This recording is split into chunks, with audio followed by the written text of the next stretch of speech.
وَهُوَ الَّذِي جَعَلَ لَكُمُ النُّجُومَ لِتَهْتَدُوا بِهَا فِي ظُلُمَاتِ الْبَرِّ وَالْبَحْرِ قَدْ فَصَّلْنَا الْآيَاتِ لِقَوْمٍ يَعْلَمُونَ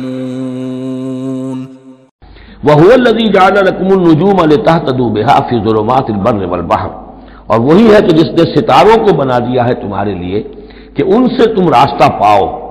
اندھیری راتوں کے اندر قافلے چلتے تھے تو ستاروں سے وہ سمت معین کر کے چلتے تھے۔ اسی طریقے سے جہاز رانی ہوتی تھی سمندر میں تو آپ کو معلوم ہے ستاروں ہی سے وہ اپنا رخ معین کرتے تھے۔ لِتَهْتَدُوا بِهَا فِي ظُلُمَاتِ الْبَرِّ وَالْبَحْرِ، خشکی اور سمندر کی تاریکیوں میں تم ان ستاروں سے راستہ پاتے ہو۔ قَدْ فَصَّلْنَا الْآيَاتِ لِقَوْمٍ يَعْلَمُونَ، ہم نے تو اپنی آیات کو واضح کر دیا، اس کی تفصیل بیان کر دی، کھول کھول کر بیان کیا ان لوگوں کے لیے جو علم رکھتے ہیں یا جو علم حاصل کرنا چاہیں۔